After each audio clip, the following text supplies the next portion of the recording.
مرګورو دا ګورئ دا د کوټو د ننه حالت دی. دی وایي چې موږ له مولوي کمال الدین صاحب راغلی وو د دا خواږه سبدوله ولتې په دا ویډیو کې ولې دا رقم ګایږي.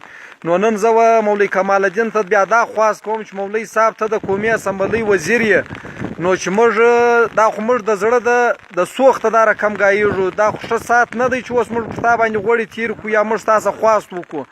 ته دا د هغه عوام د دې خلکو په ووټ باندې تللی دا کور چې کوم کور دی دا سکت د فضل هغه عزیزانو قریبان دي چې دی د جمعیت علما اسلام پیګ دی.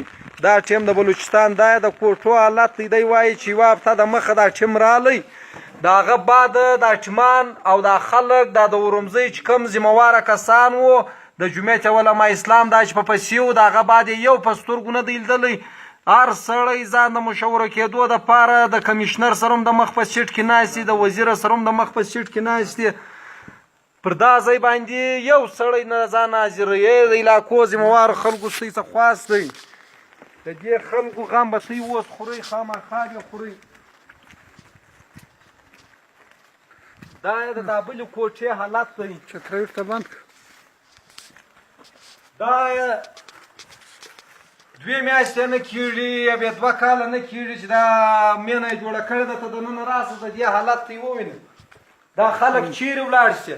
نو په ځل هغه موږ شتا غوړې تیر کړو، مولوي کمال الدین موږ شتا غوړې تیر کړو، موږ د غوړ والا کوي، موږ نوجوان اکشن کمیټۍ چې هر شی غواړو د غریبانو دپاره هغه په زور غواړو. په غوړه یې موږ نه غواړو یا په خواسۍ درڅه غواړو، په زور یې درڅه غواړو.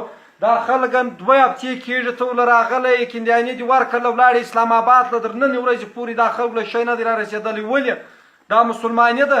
هلته خو ځانونه وه موږ مسلمانان یو، اسلام د کتاب دی، نن کوم یو شی نشته. دا دی د هغه تره د ایم پي والا هم د هغه رقم غله دي، د هغه رقم پښتونخوایان هم د هغه رقم دي. بس زه د دا خلکو څخه دا خواست کوم چې د پارټۍ پر سطحه که بیا هر سړی درله رالی یا د پښتونخوا پر نامه، د درخت پر نامه، یا د کندیل پر نامه، یا د کتاب پر نامه قرآن ته وګورئ د دا لمنې روی دی، که به بیا ووټ کوئ یا به بیا د دوی په خوله باندې بروسه کوئ.